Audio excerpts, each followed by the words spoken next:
आपको कहीं कंपेयर नहीं करना, चाहे अपने जो साथ बैठे किसी दोस्त यार से या अपने जो साथ बैठे कोई सहपाठी है उससे, हर कोई अपने आप में बहुत सक्षम है। तो इसलिए हेल्थ पे पूरा ध्यान रखो, रोज़ एक्सरसाइज करो, रोज़ अपने व्यायाम और अपना जो भी आप करते हैं चीज़। बात एक्सपोर्ट हाउस से जब करी थी तो 2000 की तनख्वाह दी थी, तो उसमें भी इतना स्ट्रगल थी उसके अंदर अकाउंट्स नहीं हो गया।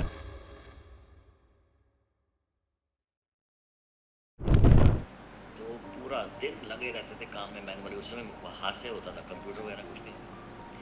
और फिर उसके बाद दूसरी जॉब मिली, वो भी एक्सपोर्ट हाउस में थी, करीब 6 महीने बाद। तो वहाँ मेरी 2000 से 2500 रुपये तक 500 रुपये बढ़ गई। मैं बड़ा खुश हो गया। और उसके बाद फिर 1 साल के बाद फिर मेरे को एक जॉब मिली डी फार्मास्यूटिकल में, जो कि मेडिसिन की कंपनी थी। तो वहाँ पर मेरी जो सैलरी हो गई 3500 रुपये हो गई, 1000 रुपये बढ़ गई 1.5 साल में। मैं और खुश हो गया, मैंने कहा मज़ा आ गया। और फिर उसके बाद मेरे को इंजीनियर्स इंडिया लिमिटेड में जब जॉब मिली गवर्नमेंट की, तो उसके साथ मेरे पास एक और अपॉइंटमेंट लेटर आया, एक टाटा कंपनी का और एक इंजीनियर्स इंडिया लिमिटेड का। अब मेरे पास चॉइस थी, या तो मैं टाटा की कंपनी ज्वाइन करूँ या ये करूँ। अब हम ऐसे केपेबल हो गए थे कि 2-2 अपॉइंटमेंट लेटर घूम रहे थे लेके। तो फिर फादर क्योंकि सेंट्रल गवर्नमेंट में रहे, मदर भी गवर्नमेंट में टीचर थी, तो फादर ने कहा नहीं, गवर्नमेंट की नौकरी बेस्ट है, आप गवर्नमेंट की ज्वाइन करो। तो फिर मैंने इंजीनियर्स इंडिया ज्वाइन कर ली, और वहाँ पर मेरे 3500 से 4200 रुपये तक, 4200। और उसके बाद करते करते अब बताने की आवश्यकता नहीं है, तो जो मेरी मदर कहती थी करोड़ों में खेलोगे, हम वही खेलें। वो माँ का आशीर्वाद आज भी हमारे साथ है। तो कहने का तात्पर्य ये है कि आशीर्वाद के साथ चलोगे तो ना जाने ज़िंदगी कहाँ से कहाँ ले जाएगी। और अगर उसको इग्नोर करते रहोगे, माता पिता को या जो भी आपके बड़े आपके हैं या आपके साथ रह रहे हैं, जो भी आपकी मदद करें, तो फिर वो ज़िंदगी जो है वो भी फिर वैसे ही सलूक करेगी आपके साथ। तो वो कहते हैं ना कर्मों की थ्योरी कि whatever you do it comes to you. तो आप जैसा करोगे वैसा भरोगे, ये बिल्कुल सच्चाई है। मैं अपने जो है अंदाजन 50 साल के एक्सपीरियंस से बता सकता हूँ। मेरी उम्र मत गैस करना इस चक्कर में कि भाई ये सोचो मैं कितने साल का तो वैसे मतलब आप ये देखें कि अ, जितने भी मैंने चीज़ें अपनी ज़िंदगी में करी हैं, आज भी स्ट्रगल करते हैं हम। अब ये नहीं कि हम बड़े कंफर्टेबल जोन में आ गए, अब हमारी स्ट्रगल और बढ़ गई है। आज हम जो है, पहले हम अपने कोलीग्स के साथ स्ट्रगल करते थे, आज हमारे साथ बोर्ड ऑफ डायरेक्टर्स हैं जो इतने सीनियर हैं और इतनी सीनियर मैनेजमेंट है, उन सब के साथ उनको उनके एज ए एडवाइज़र है ना, उनको एडवाइस करना और उनको उनके सारी क्वेरीज सॉल्व करना, सारी कंपनी की कंप्लाइंसेस करना। और तो ये सब चीज़ें आसान नहीं है, ये भी बहुत बड़े चैलेंज हैं, अपने आप को मेंटेन करके रखना, सस्टेन करना और दिन रात काम करना। तो ये सब चीज़ें भी लाइफ में जब आती हैं, और फैमिली को भी साथ साथ लेकर चलना। मैं आपको एक किस्सा शेयर करता हूँ अपने बड़े बेटे से रिलेटेड, तो आपको थोड़ा सा शायद मोटिवेट मिले। तो मेरा बड़ा बेटा जो है वो जब उसने, वो भी बहुत इंटेलिजेंट, दोनों ही बच्चे बहुत इंटेलिजेंट हैं। तो उसने जो है 12th में फिज़िक्स केमिस्ट्री और मैथ्स में करा, और उसने अच्छी खासी 98% और उसके बाद हमने जैसे जैसे नॉर्मल पेरेंट्स होते हैं, हमने भी ये उम्मीद रखी कि चलो भाई अब इतना बढ़िया पीसीएम है तो इंजीनियर बनेगा। तो उसको हमने इंजीनियरिंग कॉलेज में एंट्रेंस दिलवाया और उसने एंट्रेंस भी पास कर लिया, और उसके बाद उसको इंजीनियरिंग में सॉफ्टवेयर इंजीनियरिंग मिल गई। अब वो भाई सब जाने लग गए वहाँ पर कॉलेज में। करते करते करते करीब सेशन अप्रैल में शुरू होता, सितंबर का महीना आ गया था। तो फिर एक दिन आके घर में बोला कि भाई हमें नहीं करनी इंजीनियरिंग। क्या हो गया, तो इतने भाई रोज कह रहा नहीं नहीं, मैंने तो जब 11th क्लास में था तब से मैंने सोचा था कि मुझे फैशन डिज़ाइनिंग करना है, मुझे सॉरी एंटरटेनमेंट इंडस्ट्री में जाना है और मुझे फिल्म का डायरेक्टर बनना है, ये बोला उसने स्पेसिफिक। तो मैंने कहा भाई ये तो बड़ा मुश्किल है। मैं सोचा भाई ये कहाँ डायरेक्टर बना दें या तो कोई स्पेशलिस्ट, तो बड़ी मुश्किल से थोड़ी कह रहा नहीं मैं कल से कॉलेज नहीं जाऊँगा। भाई उसने बिल्कुल पेन डाउन, मैं कॉलेज ही नहीं जा रहा, और वो अंदर डिप्रेशन में आ गया और बोला कि नहीं मैं तो जाऊँगा ही नहीं, जाऊँगा नहीं। फिर उसके बाद मैंने कहा भाई अब कुछ करना पड़ेगा। फिर मैं डेली उसके साथ उसको हर रोज़ शाम को, मैंने कहा हाँ कॉलेज बंद कर दूँगा, हर रोज़ शाम को पार्क में जाते थे, डिस्कशन करते थे रात को 12-1 बजे तक, उसको सम काउंसलिंग करना था सब। तो धीरे धीरे उसने समझना शुरू किया कि वो चाह क्या रहा है। तो करते करते करते उसकी काउंसलिंग करते करते तो मैं उसको फिर डायरेक्टर से फैशन डिज़ाइनिंग तक तो ले आया। मैंने कहा देख भाई वो उसी फील्ड में है, एंटरटेनमेंट इंडस्ट्री में है, तो फैशन डिज़ाइनर बनेगा तो बड़े बड़े हीरो हीरोइन से मिलेगा और उनमें से कोई बढ़िया से एक दिन का इंटरव्यू आ जाएगा तो तेरे को चूज़ कर लेगा और तेरे को डायरेक्टर बना देगा। वो बेचारा 12वीं क्लास में था, मेरे झांसे में आ गया। तो उसकी काउंसलिंग करी और वो मान गया कि चलो मुझे किसी फैशन डिज़ाइनिंग के कॉलेज में आप एडमिशन करा दीजिए। मैंने कहा ठीक है। तो वहाँ इंजीनियरिंग कॉलेज में एप्लीकेशन दी कि भाई इसका आंसर पे नहीं आएगा, आप फीस रिफंड करो। और उन्होंने रिफंड वगैरह भी नहीं करा, फिर जो जमा कराए थे 75,000 तो वो भी चले गए। मैंने कहा कोई बात नहीं। तो फिर एक कॉलेज था हमारे यहाँ पर दिल्ली में, बहुत फेमस कॉलेज प्रोफेशन का, तो वहाँ गए कि भाई ऐसे ऐसे ये एडमिशन कराना है। बोले कि आप बहुत लकी हैं, अभी एक हफ्ता पहले एक बच्चा छोड़ के गया, तो हमारे पास एक सीट बची है, तो आपका बच्चा ले सकते हैं लेकिन इसको एंट्रेंस टेस्ट देना पड़ेगा। मैंने कहा ठीक है। तो मैंने कहा भाई कब है पेपर? तो बोले कल। मैंने कहा कल? एक दिन में वो बेचारा कहाँ से फैशन इंडस्ट्री का कर लेगा, तो इंजीनियर कर रहा था। तो मुझे बोलता है पापा मैं कर लूँगा, आप छोड़ दो, चिंता छोड़ो, मुझे फैशन इंडस्ट्री का सब आता है। कैसे भाई कैसे आता है? कह रहा है वो तो मैं 11वीं क्लास से पढ़ रहा हूँ, क्योंकि मैंने एक दिन सोचा था जब मैं बनूँगा तो मुझे ये भी आना चाहिए। खुश हो गया। मैंने कहा इसे कहते हैं पैशन। तो अपना कर रहा था पढ़ाई। अगले दिन जब टेस्ट हुआ तो उसका 100% मार्क्स आया और डायरेक्टर मुझे कहता है कि प्लीज़ बच्चे को कहाँ छुपा कर रखा था, ये तो बना ही इसी के लिए है, तो आप इसको जो है आप मेरे पास छोड़ दीजिए। Now he will be the best fashion designer. अच्छा भाई। तो उसके बाद उसने वो कॉलेज जब ज्वाइन करा तो जब सेकेंड ईयर में आया तो उसने federation fashion design of India करके है, तो उसमें उसको जो फैशन शोज़ होते हैं इंडिया के, लाइफस्टाइल फैशन शो और डिफरेंट, उसमें इसको मेन कोऑर्डिनेटर बना दिया गया। अभी कॉलेज में वो सेकेंड ईयर में था, उसको इतना ज़्यादा एक्सपोजर हो गया और जितने भी बड़े बड़े हमारे जो देश के हीरो हीरोइन हैं उन सबसे मैं रोज़मर्रा में ऐसे मिलता था। जॉन अब्राहम, अमिताभ बच्चन और ये प्रियंका चोपड़ा, ये जितने भी अच्छे अच्छे इतने बढ़िया हमारे रिस्पेक्टेबल ऑनरेबल ये सब जो हैं, तो उनसे क्योंकि वो फैशन शोज़ देखने आते थे तो मुझे भी मौका मिलता था। तो वो करते करते फिर कॉलेज में उसने पढ़ाना शुरू कर दिया।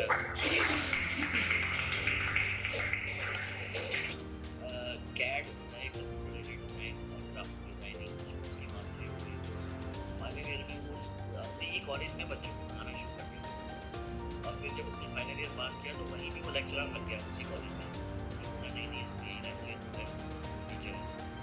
और फिर उसने वहाँ पर 6 महीने 1 साल करा, जॉब लगी एक जगह पे, तो वहाँ पर वो जो हमारे इंडिया की टॉप इंटरनेशनल ब्रांड्स हैं उसमें वो हेड ऑफ नॉर्थ दिल्ली, मतलब नॉर्थ का वो पूरा हेड बना, तो उसके पास सारा था। फिर धीरे धीरे करके कंट्री हेड बन गया वो। तो फिर उसके बाद उसने ये सब करते करते उसने कई साल नौकरी करी। फिर उसके बाद उसको चुंबक है कंपनी बहुत अच्छी, उसमें मिल गई जॉब। फिर रिलायंस में आ गया, तो रिलायंस में वो बन गया हेड बन गया फैशन में। तो अब हुआ क्या कि अब उसका कहता है कि मैंने बाहर जाना है, मेरे को तो यहाँ रहना ही नहीं। अभी देखो सिनेरियो चेंज। तो मैंने कहा बाहर क्या करेगा भाई, अब जाके फैशन डिज़ाइनिंग का वहाँ ढूंढा बाहर। तो इटली में बहुत ज़्यादा है फैशन डिज़ाइनिंग, इटली है, यूरोप में जितने भी हैं कई देश हैं, लेकिन वो वहाँ पर उसको अपॉर्चुनिटी मिल नहीं रही थी। तो मैंने कहा एक काम करते हैं, तू वहाँ पर स्टडी करने चले जा और वहाँ पर फिर जॉब ढूंढ लियो। तो उसने वहाँ MBA ज्वाइन कर लिया। अब वो बाहर चला गया चेक रिपब्लिक में, जहाँ उसका छोटा भाई ऑलरेडी जा चुका है, वो भी बाहर चला गया। तो उसकी अलग स्टोरी है, मैं अगली बार सुनाऊँगा, वो लंबा हो जाएगा। तो जब वो वहाँ गया बाहर तो इसने अपना फिर यूट्यूब चैनल बनाया, इसको बहुत शौक था। तो इसका VK Vlogs करके यूट्यूब चैनल बहुत फेमस है, इसमें बहुत सारी वीडियोज़ हैं और अभी भी बनाता है, बाहर की बनाता है वीडियोज़, यहाँ की भी बनाता है। और काफ़ी अच्छे ट्रैवल शोज़ हैं इसके, ट्रैवल टॉक शो है VK Vlogs करके है। मैं पूजा आपको बोलूँगा, आप सबको लिंक भेज देंगे। इनफैक्ट मेरा भी यूट्यूब चैनल है, वो भी भेज देंगे। National business finance and economics में। अब उसका जब वो हो गया तो उसके बाद बोला कि उसको जॉब ही नहीं मिली, वहाँ वो वापस आ गया। वापस आके फिर उसने जॉब यहाँ ज्वाइन कर ली। फिर उसने 1 साल यहाँ करा तो बोला नहीं नहीं मैं यहाँ नहीं करूँगा, कुछ भी हो जाए मैं तो वहीं रहूँ। फिर उसको वहाँ पर पोस्ट ग्रेजुएशन करने चले गया दोबारा से, global relationship, European relationship and business and finance में उसने करी। वो भी हो गई और करते-करते साथ में फिर उसको एक जॉब मिली। अब जॉब कहाँ मिली, अब आप सोचिए, देखो डाइवर्सिटी देखिए। अब उसको जॉब मिली सॉफ्टवेयर इंजीनियरिंग की, जहाँ से उसने शुरू किया था। अब उसको सॉफ्टवेयर इंजीनियरिंग तो आती नहीं है। तो उसने कहा कि कोई बात नहीं, मैं अब सॉफ्टवेयर इंजीनियरिंग सीखता हूँ। और इतने सालों के बाद, 10 साल के बाद अगले ने फिर सॉफ्टवेयर इंजीनियरिंग सीखी। Now he is head of the product project जो है सॉफ्टवेयर इंजीनियरिंग का, वो वहाँ कर रहा है और बहुत बढ़िया अर्निंग कर रहा है अगले 2 साल उसको करते हुए सब। तो now he is 35 years old. और मतलब कि अल्टीमेटली जहाँ से उसने शुरुआत की थी पहुँचा वहीं, लेकिन बीच की स्ट्रगल देखो। बट हार नहीं मानी उसने, वो भी लगा रहा, कितनी बार आया गया करता रहा। तो कहने का मतलब ये है कि कहीं ना आप अपने, बताने का मेरा मकसद ये था कि अपने बच्चों को कभी भी अकेला मत छोड़ो, उनको हमेशा उनके साथ रहो, उनको डायरेक्शन देते रहो, उनके मोटिवेशन बने रहो और उनकी जो है हमेशा एक छाया बन के रहो। अगर उस टाइम पे मैं ही बच्चे को अकेला छोड़ देता कि डिप्रेस हो गया था और नहीं भाई तू इंजीनियरिंग करेगा कुछ भी हो जाए, तो कुछ ना होता, वो वहीं बैठा रहता, कुछ ना करता। ये चीज़ें बहुत इम्पॉर्टेंट हैं। So be like a friend with your kids and just always be with them. ये तो आपको बहुत आगे की बात बता रहा हूँ, बट ये भी ज़िंदगी में काम आएगी, आपके लिए बहुत इम्पॉर्टेंट है। तो मतलब हर जगह पे अगर आप देखेंगे ट्रक्स, जितनी भी मैंने बातें बताई, हर जगह पे आपको जो है डेडिकेशन, मेहनत और सिंसियरिटी घूम फिर के वही निकल के आएगी, वही आपको कंटिन्यूटी में रखना है। और जिस फील्ड में आप हैं बहुत अच्छे हैं, दोनों बैचेस बैठे हैं, तो मेरा कहना ये है कि आप बाकी बच्चों से भी शेयर करिएगा जो रह गए हैं। आई थिंक वो फिर ये वीडियो भी देख सकते हैं और सुन सकते हैं। और फिर से मौका मिलेगा तो आई थिंक एक बार फिर सेशन करेंगे। और आपको और काफ़ी सारी चीज़ें थी माइंड में, बट समय बहुत जितना दिया गया उस समय को भी मुझे बरकरार रखना है। तो आई थिंक ऐसा करते हैं, अब 10 मिनट या 5 मिनट आपके कोई क्वेश्चन हैं तो क्वेश्चन आंसर सेशन कर लेते हैं, देन उसके बाद फिर इसको विराम देंगे यहीं पे। तो कोई क्वेश्चन पूछना चाहे कुछ है तो मोस्ट वेलकम। आप पूछिए, क्वेश्चन पूछने चाहिए। अगर आपने नहीं पूछा तो इसका ना कुछ समझ नहीं आया। आइए good afternoon sir. Good afternoon. मेरे को सर ये था कि किसी सर हम इससे अपने आप मोटिवेट कर सकते हैं। बहुत बढ़िया क्वेश्चन, बहुत बढ़िया। देखो आप फेल हुए, बस आप केवल ये सोचिए कि मुझे तो एग्जाम पास करना है, फेल की बात ना सोचिए। आपका अल्टीमेटली गोल क्या है कि मुझे उस एग्जाम से पास करके आगे बढ़ना है, और जब तक आप वो पास नहीं करेंगे आगे नहीं बढ़ पाएंगे। जो आप फेल हुए हैं बस आपको वो ये देखना है कि मैं फेल हुआ क्यों। आपको वो चीज़ निकालनी है और उस चीज़ पे मेहनत करनी है, और मेहनत से कभी डरना नहीं। मैंने आपको हमेशा बोला है, एक बार फेल हो, 2 बार फेल हो, 3 बार फेल हो, छोड़ना नहीं। आईएएस का एग्ज़ाम होता है, जो डेडिकेशन रखते हैं, जुनून रखते हैं आईएएस का, वो 5-5 बार देते हैं फेल होके, तब भी नहीं छोड़ते। और जैसे मैंने बताया था, जो मेरा मित्र था जिसने मुझे बताया था सीएमए करना है, तो वो खुद बेचारा फेल हो गया था। मैंने फर्स्ट अटेम्प्ट में कर लिया, लेकिन वो फेल हो गया तो मैंने उसका हाथ नहीं छोड़ा और मैं फिर उसकी प्रिपरेशन कराता था। हम छत पे बैठ के पढ़ते थे, और फिर उसके बाद उसने 2 बारी में पास करा, 1 बारी और फेल हुआ और फिर उसके बाद उसने पास करा। तो ये फेलियर तो आपके बीच में माइलस्टोन है, इससे घबराना नहीं है। ये तो सोचो कि आप कुछ और भी सिखाना चाहते हैं, आपके अंदर थोड़ी और नॉलेज बढ़ाना चाहते हैं, तो उसको इस तरह से लीजिए। तो ज़िंदगी में कभी भी फेलियर से घबराना नहीं है, और आपको केवल अपनी जो लास्ट उद्देश्य है उस तक पहुंचना है, ये उसका पार्ट है फेलियर।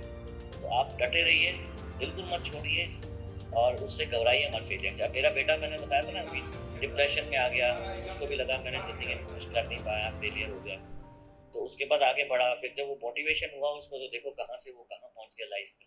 तो इसलिए आपको भी डटे रहना। बहुत अच्छा क्वेश्चन है, लेकिन आप इसको रखिएगा, अपना घबराइएगा मत फेलियर से। Thank you sir.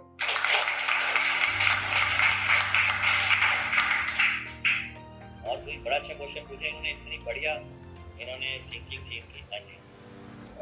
आप पढ़ाई भी कर रहे थे, साथ में पैशन भी फॉलो कर रहे थे, तो कभी कभी ऐसा होता है कि मैनेज करना काफ़ी टफ हो जाता है, तो सर उस चीज़ को मैनेज कैसे करें? हाँ देखिए, जैसे कि पढ़ाना तो मेरा एक नीड थी, और पैशन जो है वो एक मेरा शौक है, पैशन। तो जो प्रायोरिटी है वो आपको डिसाइड करने की, मेरी किस समय पे कौन सी प्रायोरिटी है, किस बात पे मुझे इस समय ज़्यादा ध्यान देना चाहिए। पैशन तो आप ज़िंदगी भर भी फॉलो कर सकते हैं, उसको उसको तो आपने कभी नहीं छोड़ना। लेकिन जो मैं जो पढ़ा रहा था, जो मेरी नीड थी, वो उस समय की ज़रूरत है, उसके ऊपर मुझे ज़्यादा कंसंट्रेट करना। तो आपको बैलेंस बना के रखना है प्रायोरिटी के हिसाब से।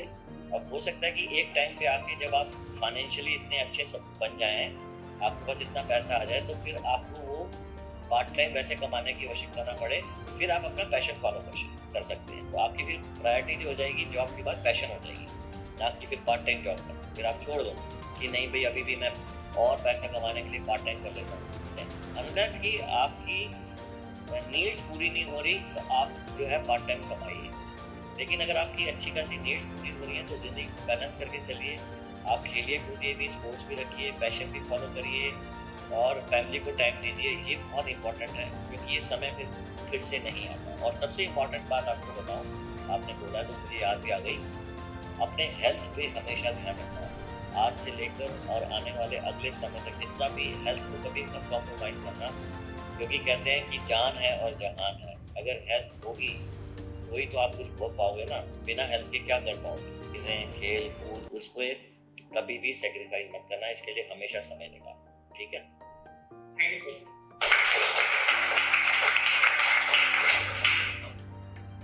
आइए। Good afternoon. थोड़ा और इधर को आ जाइए, आप दिख नहीं रहे। हाँ जी। फिर मेरा क्वेश्चन ये है कि हम जो बच्चे हैं, हमारे सपने बहुत बड़े-बड़े सपने हैं, लेकिन हम लोग उसे पूरा नहीं कर पाते कि हम उस तक पहुँचे कैसे? ओके, तो मैंने अपने उसमें बोला भी था कि सपने देखना कभी मत छोड़िएगा, और उस तक पहुंचने के लिए जब आप सपने देखेंगे तो रास्ते खुद ब खुद बनेंगे आपके। और आपको केवल ये देखना है कि मेरा सपना क्या है, उस तक पहुंचने के लिए मुझे क्या करना है। बस उतना आपको उस करने पे ध्यान देना है। उसमें जो भी आपकी हर्डल्स आएंगी, उसको कैसे डील करना है, उस चैलेंज को कैसे मुझे फेस करना है, उस पर काम कीजिए। आपका रिजल्ट अपने आप आएगा। सपने और उद्देश्य ये तो बरकरार रखते ही हैं आपने, उसको तो कभी नहीं छोड़ना, चाहे जिंदगी में कुछ भी हो जाए। ये मान के आप चलिए, आप मेरे पे बिलीव करिए, मैं आपको अपने एक्सपीरियंस से बता रहा हूँ कि एक ना एक दिन अगर आप अपने सपनों को नहीं छोड़ते हैं, उस पर मेहनत से और ईमानदारी से काम करते हैं, और ये फाइंड आउट करते हैं कि मुझे वो सपने पूरे कैसे करते हैं, तो कुछ भी हो जाए इधर का उधर, आपके वो सपने अवश्य पूरे। ये बात पक्की है। लेकिन उस पर आप डटे रहिए जरूर। और आप तो वैसे भी नारी शक्ति हैं, आपके सपने कौन रोक सकता है?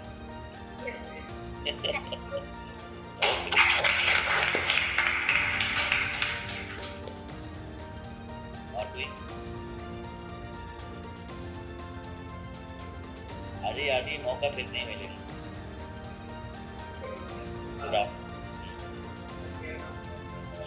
मैं आपसे एक सवाल पूछना चाहता हूँ, जो कि कोई स्टूडेंट जैसे कि माना जाता है, जैसे गाँव से शुरुआत में आपने बताया था कि जैसे आपने शुरुआत में किया था कॉलेज के साथ साथ पर वो हम लोग ही करें। सर हमसे पूछना ये आपका सर, जो लो लेवल के बच्चे होते हैं, जो इंटेलिजेंट स्मार्ट नहीं होते, तो दोनों एक साथ पूरा नहीं कर सकते, सर उसके लिए क्या मैं तो नहीं समझ पाया, मुझे ठीक से समझ नहीं आया। थोड़ा एक बार दोबारा पूछेंगे, आपकी आवाज़ क्लियर नहीं आई। सर पूछना ये चाहते थे सर आपसे जी जो लो लेवल के स्टूडेंट होते हैं, जो इंटेलिजेंट और स्मार्ट नहीं होते हैं, जी सर वो कोर्स के ये प्रोजेक्ट के साथ साथ में ये 7 महीने का जैसे आप लोग कोर्स कर रहे हैं, वो कैसे करें?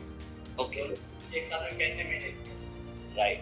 तो सबसे पहली बात तो ये है कि अपने आप को किसी से कम मत समझिए। पहले तो आप अपने दिमाग से निकाल दीजिए कि कोई भी कम बुद्धि का, इंटेलिजेंट का, कम इंटेलिजेंट का या लोअर लेवल है, ये सब चीज़ें जो है ना आपके ये माइंड को मानता है। कोई भी कम नहीं होता, ये आप मान के चलिए। कोई किसी में अच्छा है, कोई किसी में अच्छा है। तो ये आपकी अपनी जो है जो सक्षमता है, सबकी एक जैसी नहीं होती। लेकिन हर कोई, ये बात पक्की है, भगवान के बनाए हुए जो हमारे को पूजे दिए गए हैं, बुद्धि, मन और ये जो दिया गया है ना, ये सबका बहुत ही उच्च लेवल का है। इस्तेमाल कैसे करना है हमने, ये हमारे ऊपर है। हो सकता है कि आज के डेट में जो आप उसको सही से इस्तेमाल नहीं कर रहे हैं, तो आप उसको इस्तेमाल करना सीखें। और आप जो है बिल्कुल मेंटेन कर सकते हैं ये चीज़। बस एक बार आपको ठानना है और कोशिश करनी है। कोशिश जो है कामयाब हो जाती है, लेकिन वादे टूट जाते हैं। शराबी पिक्चर का अमिताभ बच्चन का ही डायलॉग है तो आपको भी वैसे ही अपने आप को कोशिश करते रहना है, कभी भी पीछे नहीं हटना। और इंटेलिजेंस के लिए मैं यही कहूँगा, कोई किसी से कम नहीं है, आप भी सुपर इंटेलिजेंट हो और जो और बच्चे सारे बैठे हैं सब सुपर इंटेलिजेंट हैं, हम भी ऐसे ही हैं। तो कोई भी ऐसा नहीं है कि एक्सेप्शनली कोई उतर गया है। जो न्यूटन जी भी थे वो हमारे जैसे थे, लेकिन उन्होंने सबसे ज़्यादा दिमाग का प्रयोग करा। हम लोग 1-2% का करते हैं, शायद उन्होंने 8-10% का प्रयोग करा, तो इसलिए उन्होंने ऐसी रिसर्च करी। तो आपको अपना ये देखना है कि मैं अपने दिमाग को कैसे ज़्यादा से ज़्यादा प्रयोग कर सकता हूँ। उसके लिए आप चाहें तो अपने वहाँ टीचर से भी और गाइडेंस ले सकते हैं कि ऐसी कौन सी चीज़ है जिसको पढ़ने से या करने से मेरा दिमाग शार्प होगा। वो कहते हैं ना कि थोड़ा सा ग्रिल करना पड़ता है, घिसना पड़ता है कि सुरखरू होता है इंसान ठोकरे खाने के बाद, रंग लाती है हिना पत्थर पे घिस जाने के बाद। तो आपको अपने आपको पत्थर पे घिसना है। अभी जो है आप हीरे की तरह बनेंगे। हीरा भी क्या है, पत्थर पे घिस के हीरा निकलता है ना। तो आप हैं तो ऐसे हीरे, परंतु अपने आप को पत्थर समझिए, अपने आप को हीरा ही समझिए और उसको घिसिए, तो देखिए कैसे चमकेंगे आप दुनिया में। एक दिन याद करेंगे कि कहाँ थे और कहाँ पहुँच गए। अपने आप को कम मत समझिए। आप वैसे तो बहुत स्मार्ट है यार, वैसे दिखने में बहुत। Thank you sir. और कोई आइए। Thank you so much sir. मेरी बात गुड आफ्टरनून अभिषेक जी। अच्छा, मुझे लगा अभिषेक जी आए। Myself Vallabh Manna sir, I am working here as a academic manager. Okay. Sir, on behalf of my training center, आपको बहुत बहुत थैंक यू कि आपने आपका जो ये बिजी शेड्यूल है, इस बिजी शेड्यूल में आपने आपका टाइम निकाल के हमारा बच्चों को टाइम दिया है। आपका जो एक्सपीरियंस है जो कि आपने अपने छोटे से लाइफ से लेकर अभी तक जो भी एक्सपीरियंस ये निकले हैं, तो हमारे बच्चों के साथ इवन हम स्टाफ लोगों के साथ भी शेयर किए। तो ये बात कुछ बात है कि हम लोग जैसा बोले हैं कि लैंग्वेज के पीछे भागते हैं। अच्छी बात है ये सर कि हम जो भी डेवलपमेंटल कंट्री है, जब फोन में भी उन्हीं लोगों का खुद का लैंग्वेज रहता है, तो उन लोगों से इंग्लिश के पीछे भागते हैं। इसके कारण क्या होता है कि किसी के अंदर बोलने का क्षमता रहता है तो वो बोल नहीं पाता। सर मेरा भी हिंदी कुछ ऐसा ही है कि मैं बंगाल से बिलोंग करता हूँ, तो वही है कि हमारे लैंग्वेज बैरियर काफ़ी है, तो मैं भी अभी बोल लेता हूँ। वही बात है सर कि थैंक यू सर। और एक ही रिक्वेस्ट करना चाहूँगा कि ये तो वर्चुअल मीटिंग हो गया है, बट जब आप रांची आएंगे झारखंड में तो प्लीज़ एक बार आइए हमारे सेंटर पर और सेंटर विजिट करिए, जरूर पर इंटरेक्ट करिए। और जो बात आपने बोला है सर वो तो स्टूडेंट के लाइफ में हम लोग इम्प्लीमेंट करेंगे। ऊपर से हम जितना भी हम लोग स्टाफ है या स्टाफ भी है तो स्टाफ अपने अपने लाइफ पर हम लोग इम्प्लीमेंट करेंगे और जिंदगी में आगे बढ़ेंगे। बहुत बढ़िया। मैं बल्कि अभी यही कह रहा था पूजा को कि मैं रांची जाना चाहता हूँ, तो जब भी मौका मिलेगा तो हम आएंगे रांची, तो रूबरू के बच्चों से बात करेंगे। और मेरा मानना अभी एक ये है कि बच्चों को थोड़ा और ये भी बताइए, शायद रह गया कि कम्युनिकेशन स्किल अपने डेवलप करें, कि किस तरह से कैसे कम्युनिकेशन किस लेवल पे कहाँ कैसे किया जाता है, इसके ऊपर भी आप उनको गाइड कीजिए। और प्लस आप जो कुछ मैंने बोला है, जो भी अगर इसमें आपको ठीक लगा है तो उसको भी आप एक लिस्ट आउट कर सकते हैं और उसके ऊपर भी कुछ एक शेड्यूल कर सकते हैं चीज़ें कि उसमें बच्चों को और कैसे सिखाया जाए, उसमें से जो बातें बोली गई हैं उसके ऊपर आप इम्प्लीमेंट कर सकते हैं कोई चीज़।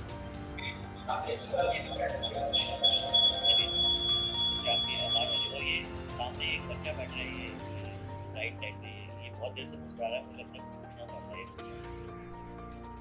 ये सबसे आगे बैठे हैं, बताइए आप। हाँ यही आप बताइए। देखो हमने गैस कर लिया, आप पूछना चाहते हैं लेकिन आप शर्मा रहे हैं, बताइए। सर जैसे ब्रांच में मेरा भी न्यू एडमिशन है, तो यहाँ का एनवायरनमेंट वगैरह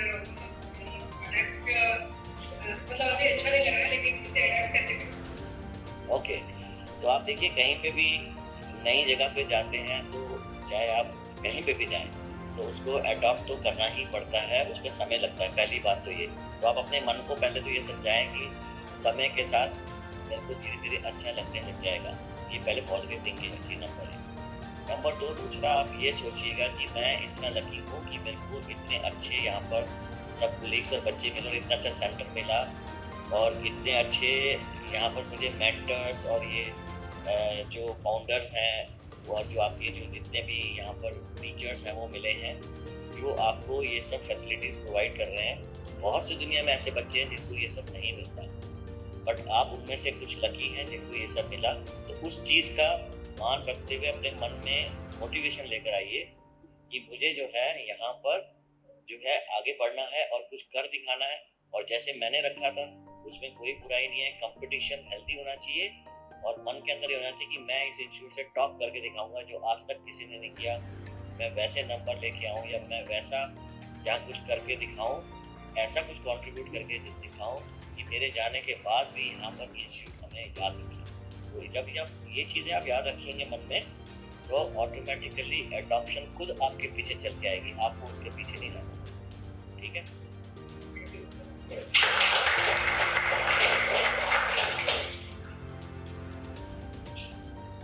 Thank you so much, sir.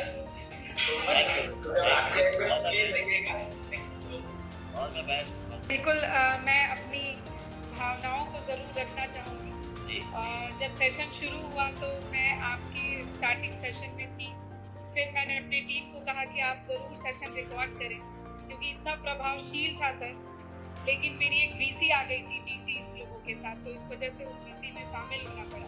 लेकिन वापस से मैं फटाफट पॉइंट अप करके मैंने ऑफिसर्स को बोला कि मेरे को वो सेशन अटेंड करना है क्योंकि सर सेशन सिर्फ बच्चों के लिए नहीं होता। मेरा मानना ये है कि सर जो तजुर्बा जो एक्सपीरियंस आपने अपने जीवन शैली में लिया है तो बहुत ही मतलब जैसे आपने कहा ना कि पत्थर पे घिस के हिना भी रंग लाती है, तो जो आपने अपने एक्सपीरियंसेस को शेयर किया बचपन से लेकर अब तक का जो सफ़र रहा आपका स्टडी से लेकर प्रोफेशनल लाइफ में आज जहां आप पहुंच पाए हैं वो हम सबके लिए बहुत फुल है सर। एक बात मुझे बहुत अच्छी लगी सर, मैं बच्चों के साथ साथ अपनी भी वो भावना रखना चाहूँगी। आपने एक बहुत अच्छी बात कही जो हमारा स्टूडेंट है जिनका क्वेश्चन था कि मन नहीं लगता, तो ये सिर्फ इस दौर की बात नहीं है, ये तो बहुत छोटे हैं, जिंदगी की करियर की शुरुआत कर रहे हैं। तो आपका जो आंसर आया कि ऑलवेज पॉजिटिव रहना है, तो हमारा भी मानना है सर कि कई बार हम एक मुकाम तक भी आ जाते हैं तो कई बार ऐसा होता है कि अब दूसरे स्टेप पे पढ़ने के लिए क्या करें, अभी करें ना करें, मन लग रहा है नहीं लग रहा है, वही वाला साधारण शब्दों में इस बच्चे की तरह का ही सवाल है। लेकिन आपने अपने आंसर से हमें ये समझाया कि ये चैलेंजेस ये वस्तु स्थिति आती रहेगी, चाहे आप स्टूडेंट लाइफ में हो, चाहे आप करियर के फर्स्ट फेज में हो, मिडिल में हो, या आप सक्सेसफुल इंसान भी क्यों ना हो। या तो ये चीज़ें काफ़ी बेहतरीन रही सर, और मैं चाहूँगी कि आपके ये जो शब्द है ये पॉजिटिव रहे, हर सिचुएशन को अडॉप्ट करें, हर चैलेंज को वेलकम करें और पॉजिटिविटी के साथ पढ़ें, तो हर एक चीज़ का सॉल्यूशन आ जाता है।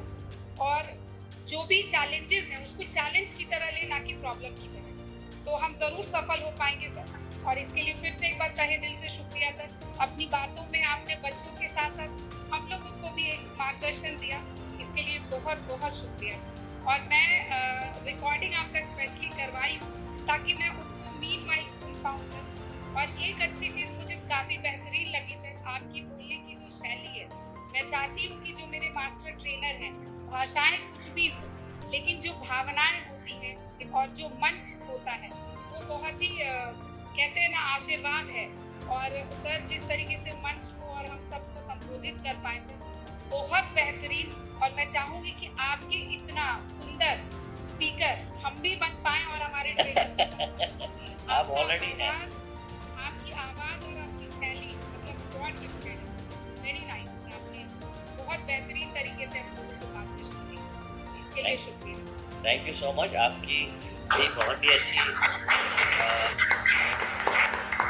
आपकी बहुत अच्छी ऑब्जर्वेशन है, तारीफ करूँगा, ये अप्रिशिएट आपने एक बहुत ही इनफैक्ट बीच में आप नहीं भी रहे और आपने अपना दूसरा काम भी संभाला, उसके बावजूद आपने इतना अच्छा ग्रास्प करा और इतने ध्यान से आपने चीज़ों को ऑब्जर्व करा, तो हेड्स ऑफ टू यू। आप बहुत thank you so much, thank you sir.